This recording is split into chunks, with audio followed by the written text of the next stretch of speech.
here in the cafe at Christ Chapel because it makes me feel at home, and we're in a little cozy environment here. Thank you all for coming. There's standing room only, which means that we're here to do what we're called to do, which is to take care of the widow and orphan. So thank you for coming. I want to just ask you, what is your adoption story? If you don't have one, you should, because each of us have been adopted into the family of our Lord Jesus Christ. A Father who provides extravagantly for us and who loves us extravagantly. So we're here to bring attention to the fact that the church is called in James to serve the widow and orphan. We have a need in our community and state. There are families hurting and vulnerable, and there are children without a family. You should have received a picture in your seat, several pictures in fact, of children that are waiting right now to be adopted in the state of Georgia. There are 195 children in the state of Georgia that are wards of the state, ready right now for a loving home. You can visit the website on their card to find out more information. Whether you're here because you feel a call to adopt or foster or help these children in any small way, if each of us helps, whatever and however we can, it will make a huge impact on our community. Each of us can be blessed by taking a part. Thank you for being willing to learn and listen and share. Thank you, Christ Chapel, for hosting this event tonight, and we hope that you will take what you learned here tonight to your church and your organization, your friends and family. The pastor of our church, Christ Chapel, is here to come now and lead us in prayer and devotion and learn why this issue is so important to our Heavenly Father. It's good to be with you all tonight, and I want to welcome all the representatives from CASA and Families for Families, Promise 686, DFAC, Stepping Stone.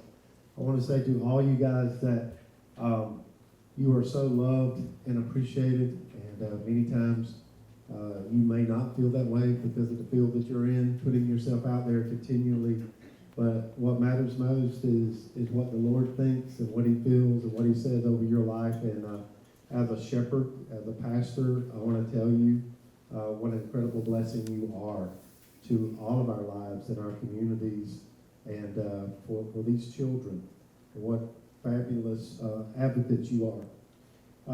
So I wanted to read a passage out of Deuteronomy 6, and it centers around families, godly families. I think my heart breaks for godly families, the need for godly families. And so I'm an advocate for wholesome families in Christ, and I want you to hear the words that Moses said before Israel went into the promised land. He challenged the people and said, "Listen, O Israel, the Lord is our God, the Lord alone. And you must love the Lord your God with all your heart, all your soul, and all your strength. And you must commit yourselves wholeheartedly to these commands that I'm giving you today. Repeat them again and again to your children. And talk about them when you're at home, when you're on the road, when you're going to bed, or when you're getting up. Tie them to your hands, wear them on your forehead as reminders, and write them on the doorposts of your house and on your gates." I feel like if families could have a big love for God, strong marriages, and mothers and fathers who are able to disciple their children, I feel like those homes would make a profound difference in our communities, in the lives of these children that all of you have broken hearts for. I feel like as a pastor,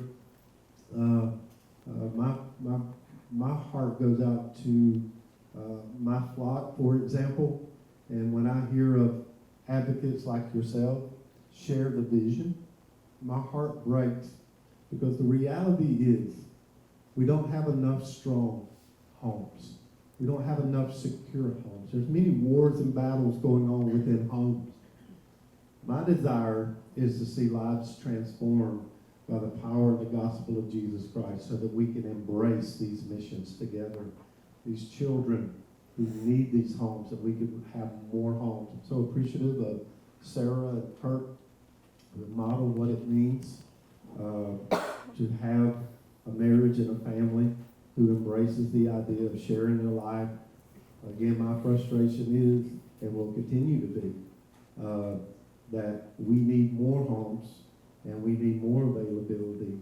But it begins with a big love for God. It begins with strong marriages and children understanding the commission of God, that we are to be advocates in this world. We are to share our life.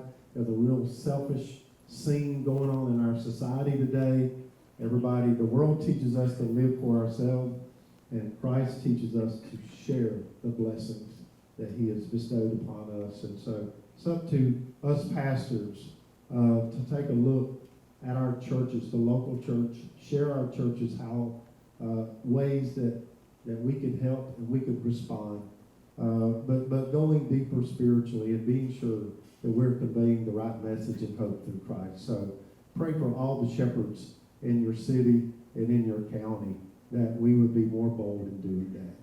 Thank you so much for all you do. Let's pray tonight. Father God, we just thank you for every advocate in this room. God, they have a special heart for the things of God. I really believe that their heart breaks for the things that break your heart, God. And so, Father, we meet tonight, God, to be informed. We meet tonight to be encouraged. And we meet tonight to be compelled to do more, to be more. We do ask for your healing. We ask for your favor on families. We need fabulous homes, godly homes, those with big loves for the things of God. God, there are lives set at stake. There are futures for these children that are at stake. God, we just thank you, Lord, that you demonstrate to us yourself what investment looks like.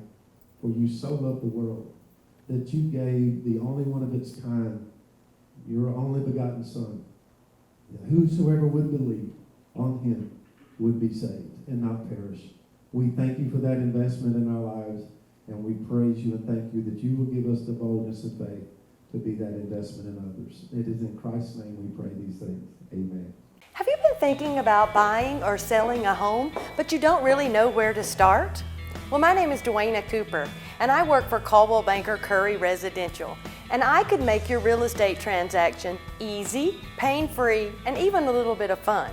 When you use a real estate agent in your transaction, you have someone that works for you, someone that's in your corner, someone that can help you negotiate, get through all the pages of that contract, as well as make sure that the transaction runs smoothly from start to finish. I'm honest and candid, and I pride myself on being friendly and approachable. Earlier this year, I was fortunate enough to sell this home on Orchard Lake Road, but I also sell investment property and commercial property. So if you have a need, please reach out to me. We'll get the job done and have a little fun. I'm Dwayna Cooper, and I work for Coldwell Banker Curry Residential. Is your internet slowing your business down? If so, call the City of Dublin for our fiber optic based internet, 478-296-1008.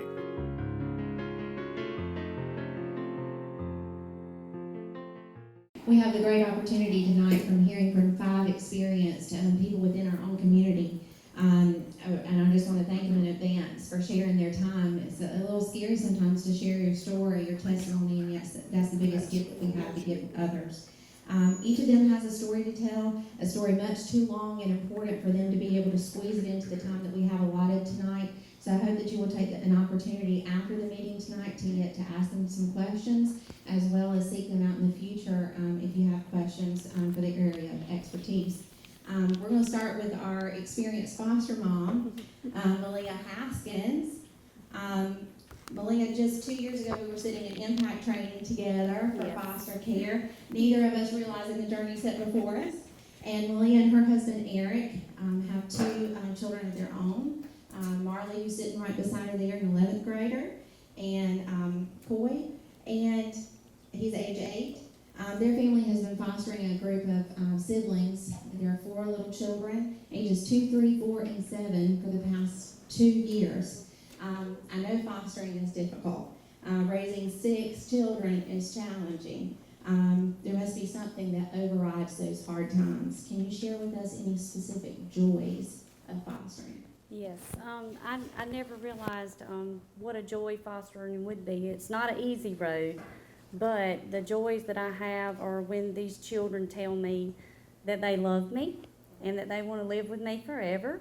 And it also joys my heart when I see the progress that they've made. To look at them when they came to my home and to look at them 2 years later and to see the strides that they've made and just how far they've come and just obstacles that they've overcome with the resources that DFACS and everybody offers them through counseling or, therapies, whatever they need, getting them the support that they need. But that just gives me great joy. Malia, I know you work as well. How do you juggle all of these things in your life, working and taking care of a family? Well, it's hard, and that's when you need your family also. My family helps out. You need your family to support you, so I have help from my family. I also have somebody that comes and cleans. I have somebody else with laundry.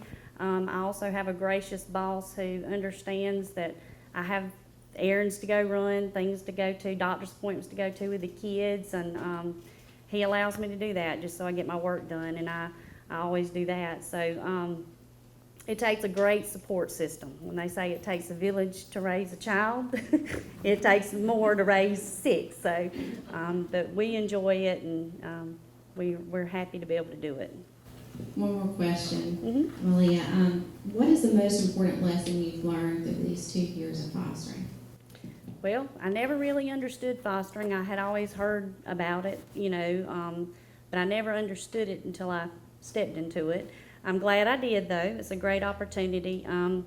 But the greatest thing that I've learned is that you've got to be selfless.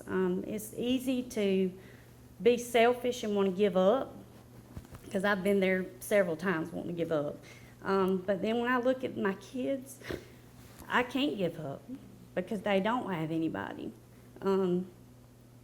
So you just have to learn to serve God, serve others, and just rely on Him, because without God, I couldn't do what I do. I wouldn't have the strength, the courage to do what I do every day. But when I look at my kids, I'm willing to fight for them and do whatever I have to do to keep pushing forward and keep going. So you just have to be like Jesus Christ and not be selfish. Because like you said, there's times we live in a selfish world that's around us. And you give up your time, you give up your quiet time, you give up getting to go places that you would have went if you didn't have this many kids. You give up a lot, but it's worth it because you're changing a life. They won't be little forever. They're going to be adults one day, and we want them to go out into the world and make an impact. Thank you, Malia. Thank you. We're going to move on to Marley now. I'm so thankful Marley's here. Marley, I know you're the oldest of this entire crew, and that takes a lot of responsibility, probably falls on you when it comes to helping with your mom and your foster siblings. Have you found it hard to connect to your foster siblings? No.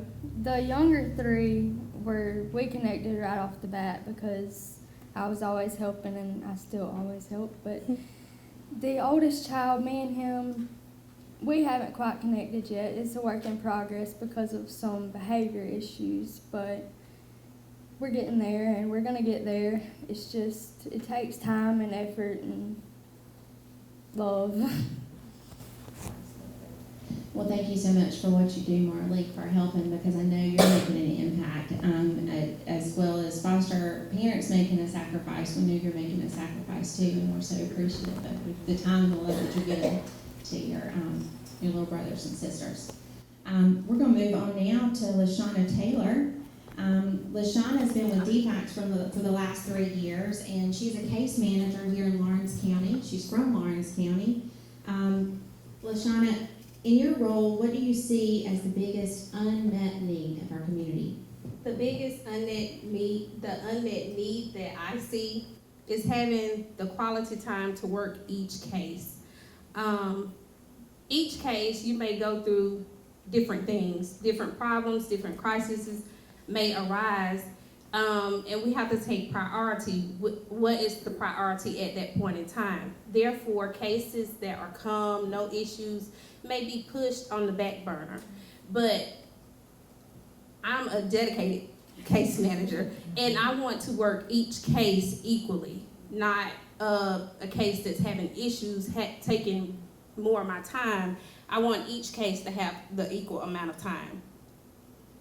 So you want to make sure that just not just the squeaky wheel gets the grease, right? Yes, ma'am. And also, having dedicated staff, you have to have the heart to do this job. In order to do this job, you can't just want to earn a paycheck. You have to have the heart and the passion to work with the families and the children. Thank you, LaShawna, for all you do. Can you share what viewpoint has changed since you began working at DPACS 3 years ago? Yes, I can. I'm not so quick to judge, but who am I to judge anyone? You never know what a person has been through. You never know the trauma that they have experienced for them to be where they are today. And with that saying, there's a reason why we are who we are. Thank you, LaShawna, for your insight, because you get to see a part of Lawrence County that many of us do not, and we're so thankful for your service. And I know a lot of times that service goes without thanks, and you're stretched. So we're very, very grateful and thankful for your service here in Lawrence County. Start the new year in a new ride from Dublin Chevrolet. Dublin Chevrolet has the hot new 2020 Blazer for only $31,450. New or pre-owned with great financing options.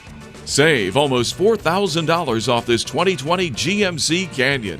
We make it fast, fun, and friendly. Take home huge savings on the Malibu LS for only $25.95. Call, click, or come see us. Dublin Chevrolet, the only dealer you'll ever need. First Lawrence Bank invites you to experience banking at its best. Whether you have personal or business needs, we're a full-service bank big enough to handle all of your banking needs and small enough to provide you with that personal touch you've grown to expect from a community bank like First Lawrence Bank. Looking forward to your future. That's First Lawrence Bank in Dublin and Dexter, member FDIC. Next, we're honored to have a former foster child from right here in Lawrence County who's agreed to share with us some of her story. This is Beth Wiggins with us. Beth is from Lawrence County, and her mother gave her to her grandmother at the age of 4. At the age of 6, she was placed with a foster home right here in Dublin that was supposed to be temporary, and at the age of 14, she was moved to another home. She now has a diploma for criminal justice technology and associates in applied science, and she's married to the love of her life, Jeremy, and they have 2 children, Jeremiah and Jedediah. They are 5 and 3 years old, so her hands are full. Beth, during your time in foster care, what went through your mind, and what were you thinking as you were struggling? You thought you were in a temporary home, and you were there for a long time. What went through my mind? I was small. I was young enough to where I knew something was going on, but I wasn't sure what. I know that I was going somewhere. At the time, I thought that I was going for a sleepover. I didn't realize I wasn't coming back. And you don't realize that, you know, it's confusing for a child, and a child does understand a lot more than you do realize. And, you know, like, when I got older and it got to a point where I'm not going back. You know, this is my home, and, you know, and it got confusing, and I realized, you know, I'm not seeing my mother, you know, where's my mom, and, you know, it's confusing, and, you know, a child starts asking questions, and when those questions starts not getting answered, you know, it's very confusing for a child, and when you have someone who, you know, doesn't want to answer those questions, you know, and a lot of stuff gets blocked out, you know, it's stuff like that is not healthy for a child, and a lot of stuff that, for me, kind of was not healthy. You know, stuff like that is not good for a child, because like I said, a child understands a lot more than you do realize. So the circumstances that you were in, even though you didn't see or know the full scope of it, you knew that something different was going on than the stable environment that you really craved. Right. A child at a certain age, a child does understand and realize that something is going on. They might not know to a certain extent, but I mean, they know a lot more than you realize. What was the most frustrating part for you while you were in foster care? I had a lot of questions that weren't answered. I didn't have a lot of knowledge. I had a lot of things that were kept from me. Family that was kept from me. I was in a situation where, family was, a no-no, and I'm trying to think of a good way to put this. Basically, as a child, if a good foster parent in my eyes would be answer a child's questions. As hard as they may be, if a child wants to be a part of a parent's life, or just help that child as much as you can, or answer questions. If they have questions, answer them. Be there. If you need help answering these questions, get an outside source to, help you answer those questions. I mean, there's people who know how to help do that. Or that's the kind of stuff that can help a child tremendously, because, blocking stuff like that from a child can do a whole lot of damage that you have no idea. So you're saying it's important to be honest and Yes. be truthful about the circumstances. Yes. Well, Beth, how do you believe churches or people of faith can help children in situations like you were in when you were young? I will say to this day, I have a lot of church members, especially one, there's one lady in particular, her name's Laurel Roth. I don't know if anybody knows her around this area, but she does a lot of youth ministries and stuff, especially in Africa. But she's made a really huge impact on my life, especially all through since I was, as young as I can remember. But even when I was young, of course, up till now, she's a big part of my life, my family's life, and she still keeps track of me and makes sure I'm doing okay, and even teachers keep track of me, and just. They've made a big impact on my life and made sure I was okay. They knew everything that was going on with me, and that impact on my life has done a great deal of things with me and my family. And things like that mean a great deal to kids and foster kids, and they're family. They may not be kin, they may not have their name on a piece of paper, but they are family, and that means a lot.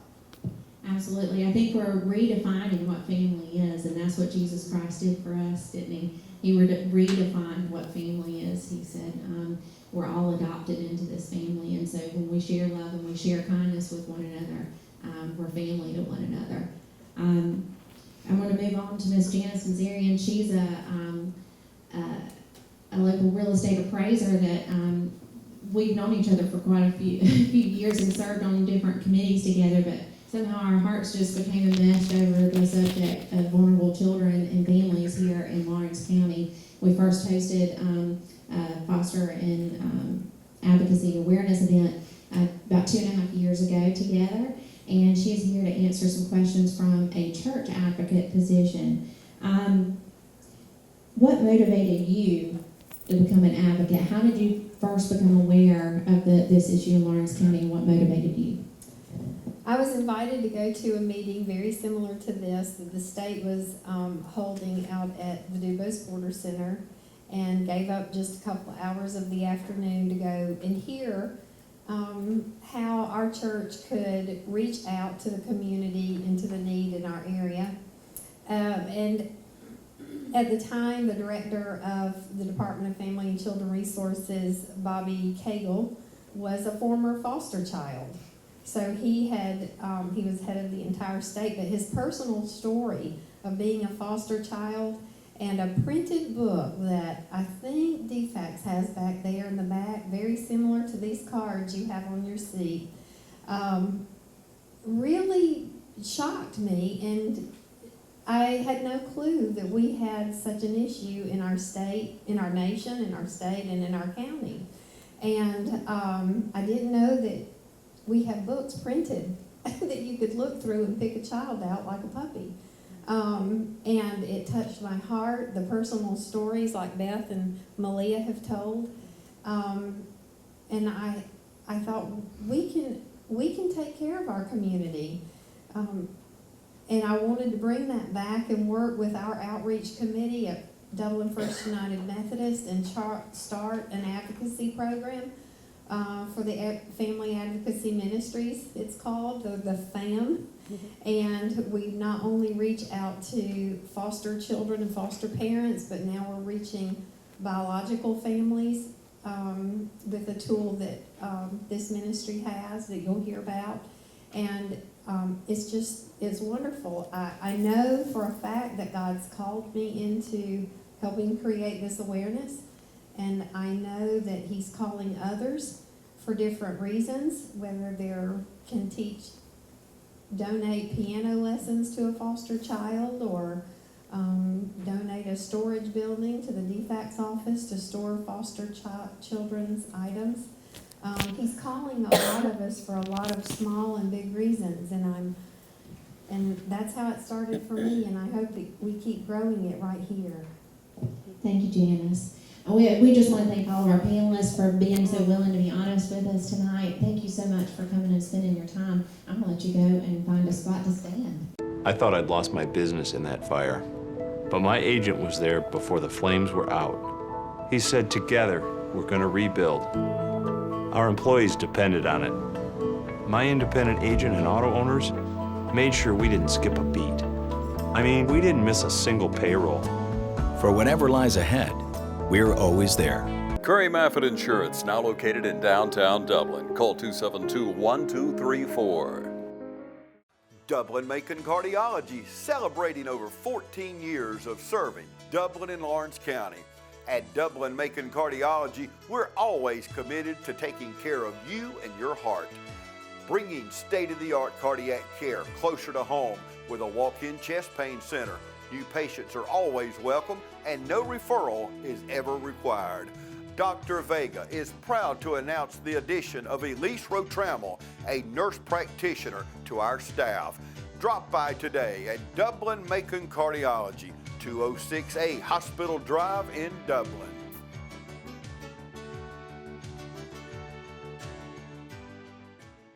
At this time, we're going to ask our agencies to come up. We have 5 agencies here represented. Last time when we did this, we had Promise 686 and Families for Families. They were just new to our community, and we want to highlight the nonprofit and the agencies here that serve vulnerable families and children in our community and give you practical ways. We don't want you to leave here feeling overwhelmed or exhausted already before you've even begun. We want you to have the tools and the resources to get plugged in wherever you see fit and as the Holy Spirit calls you. So each of these agencies have tables set up along the walls around the room, and we have invited them to come and share a little bit about their mission statement, share exactly what they do in our community, and also practical ways, whether it's small or big, for us to become involved. So what I want to challenge you to do, you've received a packet tonight, and I'm going to go over a few items in that packet, and we have some other little surprises yet to come at the very end. Thank you for being patient. We have 5 different agencies represented, and we have a sheet for each of these agencies that we ask them to fill out with prayer requests, volunteer needs, ongoing needs, as well as immediate needs that they have. These are practical ways that you can plug in. They will be at their tables until 7 tonight, so please, if you see a way that you can plug in or you want to get more information about what they do, please stop at their booths after our meeting. As well, on the left-hand side of your folder, there are 3 easy, simple steps that you can take to connect to local agencies serving vulnerable families and children in need. So you are here. You're already at step number 1. You're here, you're learning about the crisis that we have in our community. When you learn something, you need to do something with it, right? When we learn something, we don't need to just store it away. So number 2, we've asked you to link, easy steps, link to social media and email with these different organizations. Ask a friend to show you how to put this organization at the top of your feed for Facebook or for Instagram if you use those apps. There's an easy way to push those notifications to the very, very top. And Janice or I and lots of other people can show you how to do that so you are not missing out on the opportunities to see what's going on in these organizations and the needs that arise in the future. And number 3, find a way to share. Whether that's just sharing something that you learned tonight, we'll have additional folders and brochures out on the table that are the same as these that were in your packets that you can share with your church, your organization. We'll be happy to email you PDFs of these. Find a way to share the information that you learned tonight, or share by donating some of these resources or your time. So we're going to move on to families first. We're just going to get it on out of the way, Jill. So we have Jill Miller here with Families for Families. Jill and her husband, Lewis, have brought Families for Families here to Lawrence County. She was a nurse manager at ABC Women's Clinic and was a nurse for 26 years in total. And while she was at ABC Women's Clinic, she was convicted that she was saving babies, helping saving babies. She needed to do more to take care of them after they were born and support these children and women after they were born. So she decided to leave ABC and work alongside her husband, who's a director of recruitment in the Retention Center in Dublin. So we're thankful to have Jill here sharing with us a little bit more about the mission statement of Families for Families. Thank you for inviting us here. We are a nonprofit child placing agency. We don't advertise publicly. What we do is we advertise in churches. We want to get in your churches and share the need. You know, we've been commanded in God's word to care for the orphan, and we feel like the church has been quiet for the most part on that. And we want to see God's people step up to the plate and care for the orphan. That doesn't always mean to foster, but it does mean to do something. And so that's where we recruit from, is from churches. And but what our biggest need is foster parents. Our hope is that as we're speaking in churches that foster parents are going to come forward, and we do training, and we walk them through the process of home study, and once their home is open, then we also partner with DFACS to manage the cases. And we also offer, one of the things that we do with our churches is try to get them engaged with the foster families and offer them more support. As Malia was saying, with having 6 kids, it takes a village. And we want the church to be that village. There's lots of ways that the churches can partner with us and support foster families. Besides from, actually fostering, I'd be happy to, share some ideas. The biggest ones are date nights, diaper drives. We're always using diapers. Meals is a big one. We try to give our foster families, because like Malia said, she's working. Most of our foster moms work. It's hard to, work all day and then come home. And a lot of times there's extra running around and errands, appointments, and so forth that goes along with fostering. And if we could just take that one thing to bless them, they're always happy to get that. So I'm always asking for meals. There's lots of ways. Everybody has different gifts that they could sow into families and support them. So you're saying that you recruit foster families from churches. Can you explain to us how you partner with DFACS and how Families for Families, foster families are a little bit different than DFACS foster families, and yet the same? We do the same training as DFACS does. We do probably the same paperwork as far as home study goes, because all of that is mandated by the state. We do have a statement of faith that not our patients, I'm in nurse mode, our parents will need to agree to and they don't have to be, a lot of times foster parents think they have to be married, we take single moms, single dads, as long as they, agree with faith-based. And then, like I said, the support, we're constantly, looking for volunteers and looking to the church to support the families. And like LaShawna, was mentioning with case managers, being so overworked, and we're just looking for opportunities to, try to offer more support and encouragement to the families. Thank you so much, Jill, for what you and Lewis do for our community.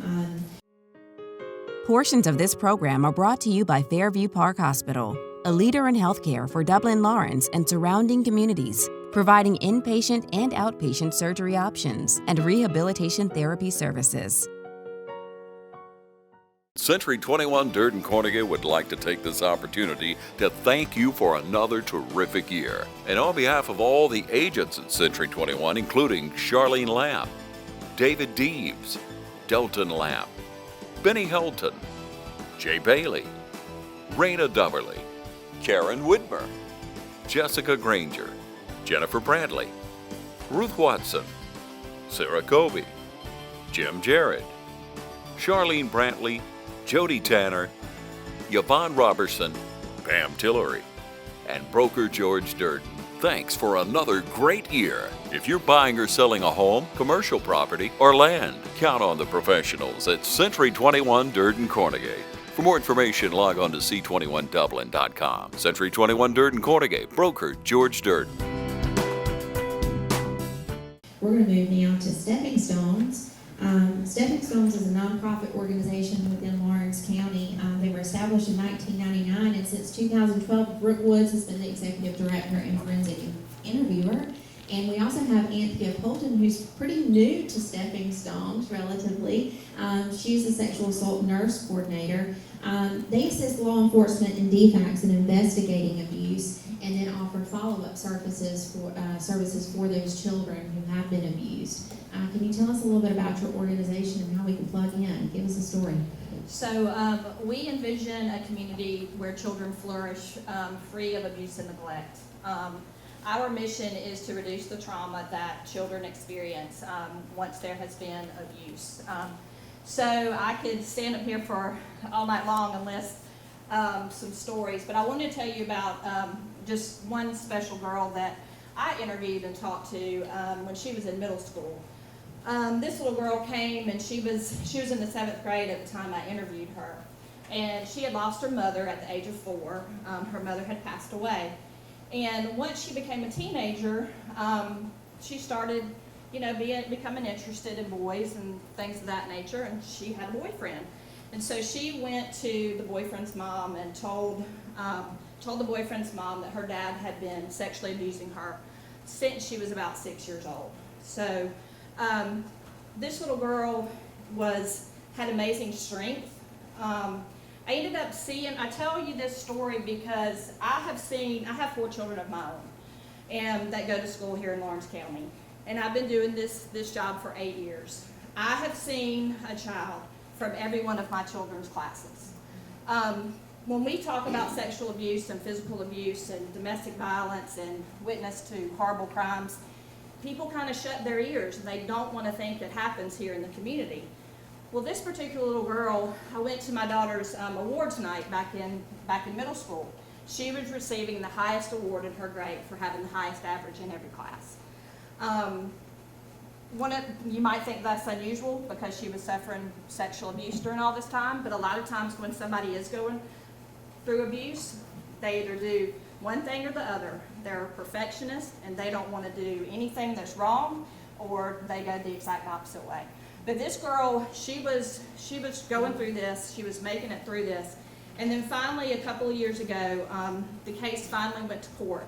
And the man ended up pleading, and he took a plea for 20 years. He'll serve 20 years in prison, which to me isn't nearly long enough for what he did to that child. But believe it or not, his own sister ended up adopting her.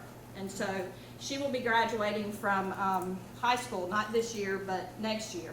And just an incredible person, goes out and volunteers in the community. She's done volunteer work with us.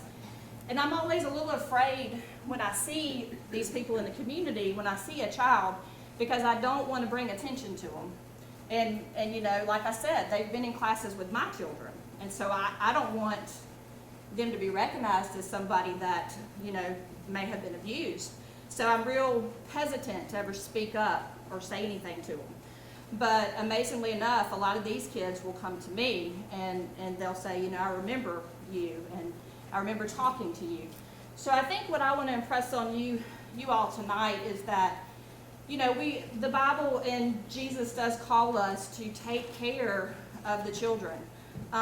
You know, Jesus loved children. And to me, abuse it's an adult problem. The adults are the problem. It's not the child. And we will continue to have abuse in our community until society makes a shift to protecting children. I mean, that's just reality. There's child pornography because adults demand child pornography. There's child sex trafficking because adults demand sex from children. There's sexual abuse because adults abuse children. This isn't a child problem. The child didn't do anything wrong. And these children feel so much guilt from what they've experienced. And I hear it on a daily basis. And a lot of times when I'm talking to children, I ask them, you know, what is the reason that you didn't tell? And a lot of times they'll say to me, I'm the child, they're the adult. Who's going to believe me? And think about the cases that you've seen in the news. Think about the gymnast. How many of them tried to tell someone, did tell someone? Nobody did anything. Think about the Sandusky case. How many of those players, how many of those children went and told somebody about what was going on? We have got to quit questioning whether children are telling the truth. Yes, I know children lie. Yes, I know sometimes they're false allegations, but it happens much less than everybody thinks it does. If you are called to serve on a jury, believe the child. Just because there's an adult sitting up there saying they didn't do anything, that doesn't mean they didn't do anything. You know, we look at kids as differently. Just because they're telling a story doesn't mean that it's not true. And so that's the biggest thing I feel like I want to impress on you guys, because it is the faith community that's going to make a difference. At some point, when we stand up and we demand that adults no longer do these things to children, that's when there will be a change. But until the faith community stands up, I don't foresee there being a change. So. Thank you, Brooke, for sharing. We don't need to shy away from the hard things. Yes. And we don't need to shy away from the truth. Anthea, do you have anything that you want to share about this organization's goal and what you've seen how it's affected this community? I'd like to say that I've seen how amazingly our community can get together for children. That's something that I've learned. I have personal experiences where in my life here in Lawrence County, I actually didn't know where to go. So my children and I were kind of lost for a while. Excuse me. But I tell people through life experiences, I am where I am today. 30 plus years as a nurse, and God has me right where I need to be. Doing these exams, seeing what these children have been through, knowing that we have resources now that are growing, people like you that are interested, that care from the heart, churches, different resources that are growing, that we can reach out to and have available to support our children, support our families, donations, time, so that we have available. I have the tools to do my job and to do a forensic medical exam and do a good job, because not only have there been the funds for me to do the training, but we've got the money to get the proper cameras, to do the rep kits, and that can only be done through us, everybody working together. I think our goal for Stepping Stone, there are so many more children who are being abused. There are so many children who tragically are not being believed. And that, as Brooke said, I totally agree, our goal has got to be, we need to step up. I should be doing more exams, and that's sad, because that shouldn't be the case ever. But we know that there are more children out there, and people aren't speaking up, and these children aren't getting the care that they need because no one is speaking for them. Yes, and that's why we put on that prayer sheet to continue to pray for those children that have not been heard yet. So thank you so much for what you do at Stepping Stones. Community Bank of Dublin-Laurens County is here to help you with all of your financial needs. Our team knows what it takes to make life easy and convenient and will help you get set up with our mobile and online banking. We founded Community Bank on common sense banking and a dedication to help people just like you. Our lender, Amy Thompson, loan officer, Gail Rainey, along with our Assistant Vice President, Ryan Lastinger, Executive Vice President, Brian Bazemore, and President CEO, Chuck Harwell, know what it takes to make life easy and convenient and can help you with loans for almost everything, from your automobile, home, land, or any financial goals you have. Come visit us today. Community Bank of Dublin-Laurens County, where common sense banking never goes out of style. Hi, I'm Helen Powell. Been serving the Middle Georgia area since 1985. If you would love an exciting career, please call me. Careers in Cosmetology, 129 North Franklin Street, 272-1967. Hi, I'm Ashley. I'm an upcoming graduate from Careers in Cosmetology. It's been a wonderful experience, and I encourage you to contact Ms. Helen Powell for more opportunities. Hello, I'm Christy at Careers of Cosmetology. I've recently enrolled here and I'm excited about the opportunities that lie ahead. Hey, my name is Daphne Jackson. I'm excited to be enrolled in Careers in Cosmetology. If you would like this opportunity, contact Careers in Cosmetology. Hi, my name is Caitlin. I've been enrolled in Careers in Cosmetology for about 4 months now. I'm really enjoying it, and I think if this is the career for you, you should definitely come see Miss Helen Powell. Careers in Cosmetology, 129 North Franklin Street. Our number is 272-1967. Give me a call. We're going to move to Miss Marie Townsend, the CASA Program Manager and Director. She's been there for 13 years. CASA is a special program. It's a nonprofit 501(c) program. It stands for Court-Appointed Special Advocates. They stand and fight for the best interest of the children. And they provide supervised visitation there at CASA and also provide those advocates within the court cases. So Marie, can you share with us how CASA is impacting Lawrence County? Yes. What we do, our goal is to advocate for what is in the best interest for these, I'm sorry. Mouth loud enough as it is. For the best interest of these children that come into foster care. We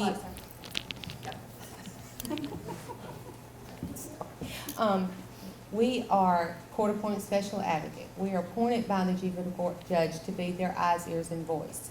And the way we do that is through training volunteers to advocate for these children.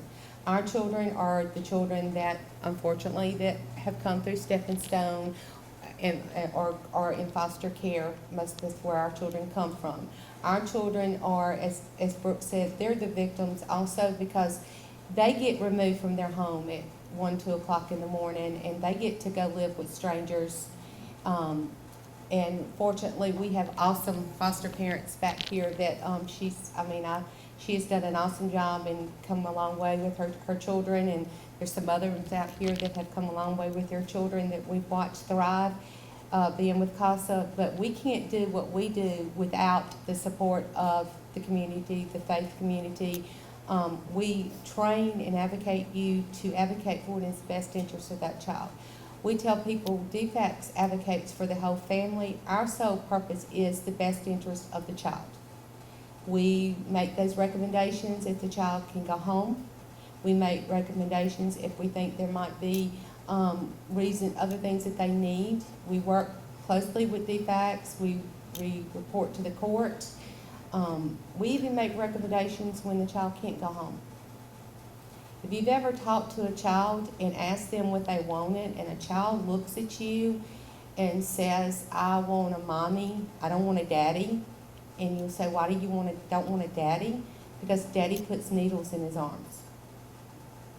You know, and they look at you with their marble blue eyes and they tell you this, and you're like, but you don't want a daddy? No, daddy's put needles in your arms.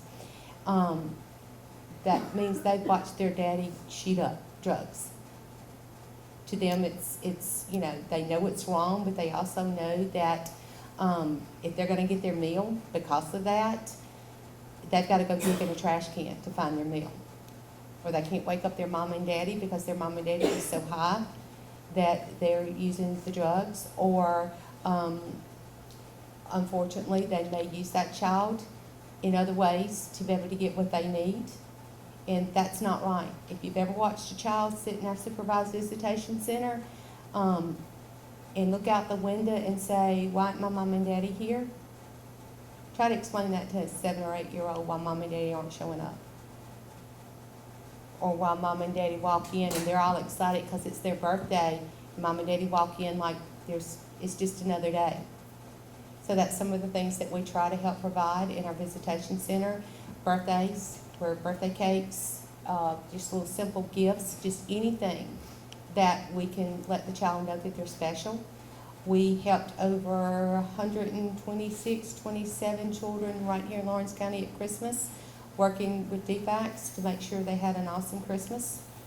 These children, they have wish lists just like our children have wishes, and we try to fulfill those wishes for them. We can't do that without the community. One of our biggest goals is that we need volunteers to advocate for these children. Because without volunteers, I'm not the director, but I'm one of the coordinators that work with the volunteers. My goal is just to supervise that volunteer. That's your child that you're advocating for. We have to remember that this child, again, is the one that is the victim. They're torn away from their home. They're torn away from their school. DFACS does an awesome job trying to keep them right here at home. We can't do that without local foster homes.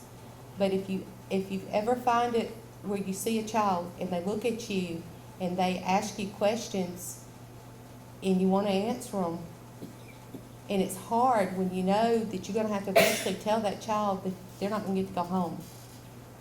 They need the love and the permanency, and they deserve it. They're the ones that deserve what they're getting to have the happy life. Not the parent, they do.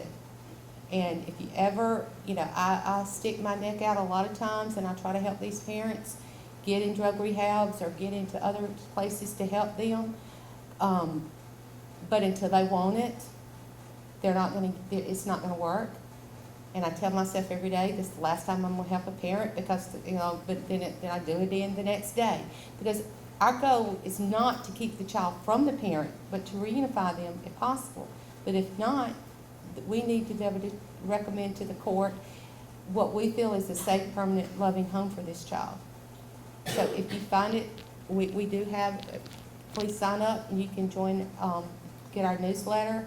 Let us know if you want to become a CASA volunteer. We have needs out there where our friends at CASA bring awareness to our program, help bring things to our organization that we might need, like I said, birthday parties.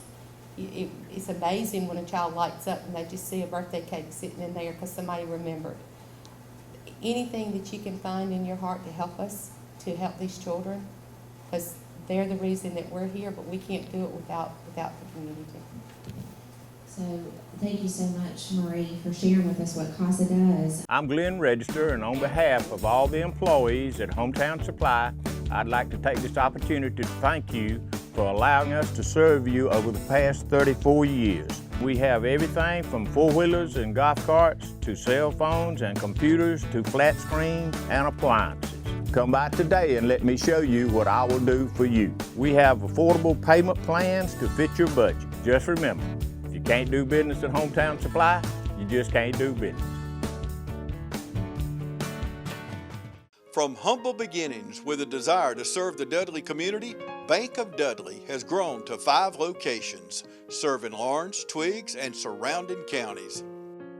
Serving our community since 1905, the Bank of Dudley is looking forward to its 2nd century of community banking. Drop in today to any of our 5 locations. Jeffersonville, Dudley, East Dublin, Veterans Boulevard, and downtown Dublin. Bank of Dudley, member FDIC, and an equal housing lender. We're going to move on to DFACS. We have Miss Rose Morris here with us.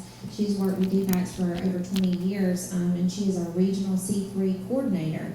And she's worked and supervised all programs at the county level, so she has a lot of experience and expertise to give us here. Can you share a little bit about what you see and how we can partner with DFACS? Absolutely. First, I just want to say thank you for your time, because you could be anywhere else, but you're here. So, we're grateful for that. This is not a competition. There are so many needs. Everybody up here we're all partners. And so I have to tell you, I don't have to tell you, but I'm a storyteller, so I'm going to tell you the history of the Department of Family and Children's Services, because not only am I a representative of the Department of Family and Children's Services, but I am the church. So as a Christian, we're not to divide. So I'm a Christian who happens to work for the Department of Family and Children's Services. And I tell people that we are to do Matthew 25. DFACS pays me. So I have a written boss that pays me, and I hire a boss that says whether they pay you or not, this is what you're to do. So that's what a C3 coordinator does, basically, is anything everybody else is too busy doing, or that kind of stuff, but it's stakeholders. But in order to, if you understand the Acts Church, so let's go to Acts, because I'm going to go to 1933 with DFACS, so let's just go to Acts and back up, because Acts was first. And if you'll remember where it talks about divisions of duties, and if you remember at the time that they were gaining 3,000 a day, because what I'm going to tell you is what you can do for DFACS is do the Lord's work. Then we won't have a need for DFACS.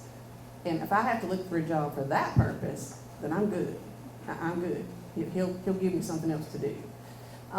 But with the Acts Church, we're divided in duties. But also the New Testament outlines what an orphan is. And where I have seen the world go hard is that it is true. An orphan, according to the Bible, was without family, without a parent. They were supposed to take care of their women back then, because you just didn't go get a job. So if the woman did not have family and the children did not have true parents, like they were dead, then it was the family's job. And then if the family couldn't do it, then it was the church's job to be able to do that. There were not the food banks, that was the church. If they were hungry, it was because they divided what they had and they met with meals. And so when they brought in 3,000 per day, it was on that premise that they are sharing, which is what the church does, which is sharing, and sharing that good news and sharing hope. Well, DFACS has become partnered with the State of Hope. It's not a DFACS initiative. The state of Georgia is the state of hope. All of these people are part of the state of hope. Your schools are part of the state of hope. Your health departments are part of the state of hope. It's that gathering of resources to bring hope. Well, the church knows who the hope giver is. So as the church partner, that's what you do. You share with parents and you share with children in order to share where that hope really lies, so that when you are hungry today, you still have hope. And so with us, we have to take a more physical view. And when we look at orphans, what I have seen happen is that we are looking so hard at the parents. They deserve this, they did this, they got on drugs, they dug their hole, let them stay there, or they they made their bed, let them lie in it. We say all these things. But the child is in DFACS care because that parent, that drug addicted parent, is no longer that parent. If you've ever dealt with an addict, they're an addict. They're not a parent. They're not your daughter. They're not my son. They're an addict. They're a whole different human being than you knew. And so the hope that the church gives, obviously, is the hope that they believe in, to be able to restore that relationship between the father that we would like for them to have and the child, so that parent becomes no longer an orphan. They learn who their father is. Well, as the DFACS family, we were never supposed to raise children. That was never what we were supposed to be able to do. Where we started, and still TANF, because we're going to talk about food stamps, we're going to talk about TANF, just temporary assistance. And we forget there's a whole different side. There's Medicaid, and then there's Child Protective Services. But we started in the Great Depression, 1933 is where we started, and people in the United States were starving. You know that story. If you look it up, they were starving, literally. The Dust Bowl, the farmers were going under. And so the council, they decided to have those Department of Family just simply to feed the family. And if you met with the first board, they discussed that Jane Doe was $1.33 short of her budget. So they gave her $1.33. I had the original board meeting minutes in 1936. So we started there. We didn't start Child Protective Services until the 60s. That was a church program. Child Protective Services, even in England or elsewhere, was always a church or a civic organization. It didn't start as a government organization until the 60s. And if you remember what's going on in the 60s, let's have a flashback. Well, if we remember, they coming in again. Okay, and so we were really supposed to be, the abuse that you just heard, that's what we were created for. Not family support, not family preservation, but the broken arms, the sexual abuse, the truly dangerous situations. That's what we were created for. We have evolved into the be-all.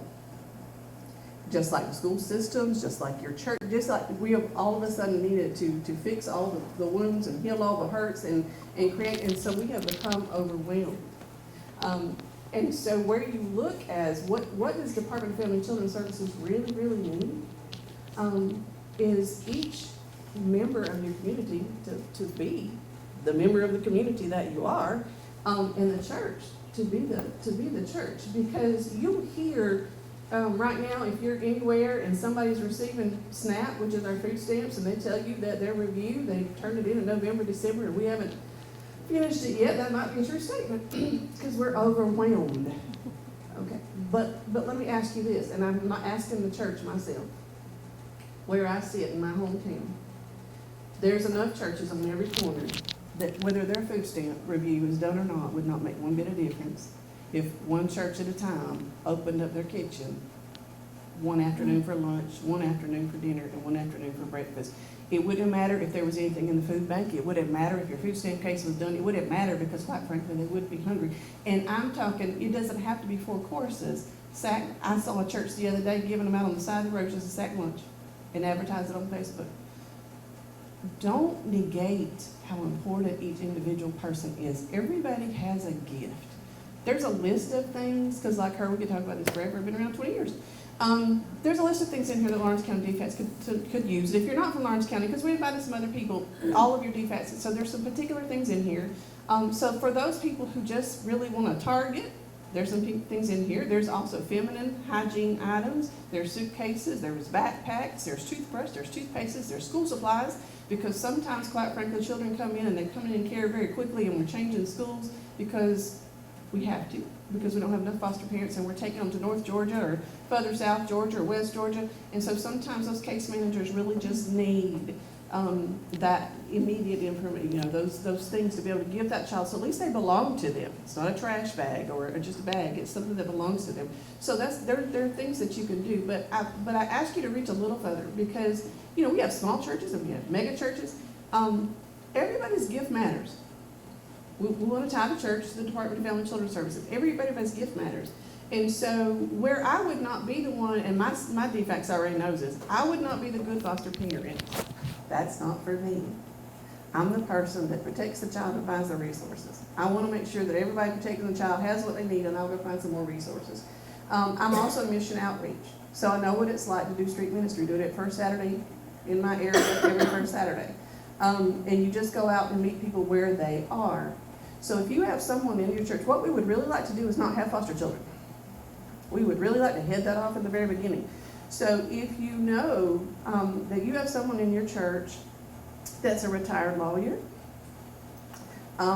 we're trying to teach people how to navigate their system. That family may need some advice. If you know someone who cleans houses for a living, we have some moms that really what they need is to learn how to clean their house so they can keep their own children. We don't need them. So if you have a housekeeper, would she be willing to come in and teach mom? Would she be willing to come and teach a mom?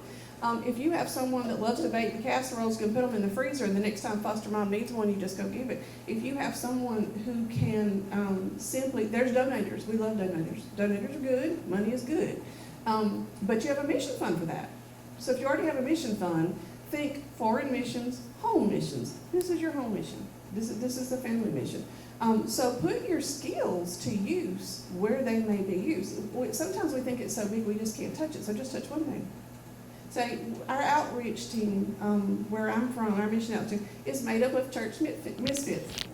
We didn't fit it anywhere. So we, but there are people that you just say, I don't feel like I fit in here, and I didn't feel like I fit in here, so we all just gathered together, so we can do this, and we did. So sometimes it's just where your gift is and where your heart is and what you can personally do, and it matters. It matters. If you can fix a young child's hair to go to the prom, it matters. If you can teach someone how to clean a house, it matters. If you can do anything, your gift is if it's donating, because I don't know what else to do, that matters.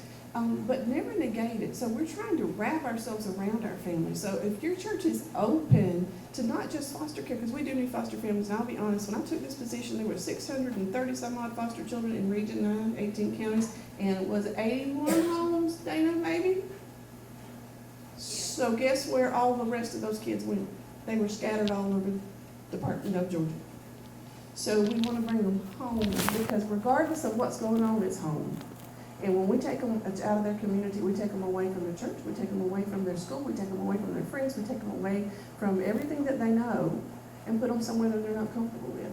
So we have evolved today to where we have food stamps, we have Medicaid, we have TANF, we have work programs, but we also have child protective services, we have foster care, we have child preservation, we also have family support. And family support, believe it or not, means it is not abuse.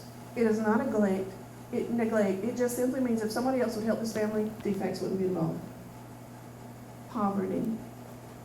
The majority of our cases, and I have the numbers, but just simply for one of my counties, we confirmed on 15 cases, which means there was abuse in 15 cases, but there were 266 family support cases.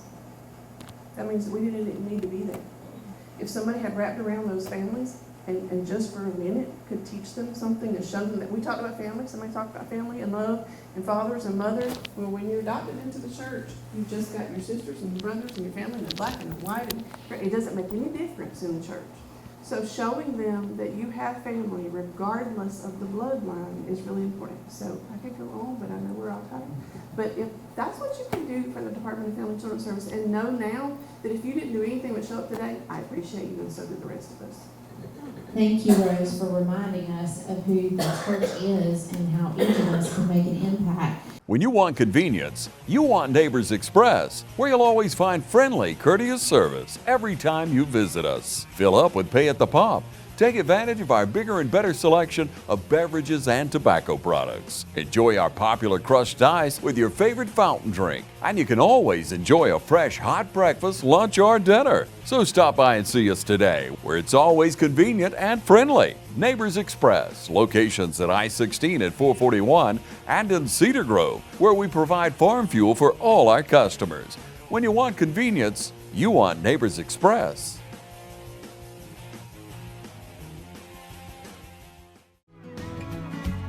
Allen's Heating and Cooling is your licensed Amana equipment dealer. Trust Allen's Heating and Cooling to install and service your heating and cooling unit. Allen services all brands, and with the purchase of a new Amana, offers a lifetime compressor warranty. Call Sean Clark or any of his friendly staff at Allen's Heating and Cooling, your Amana dealer. Amana lasts and lasts and lasts.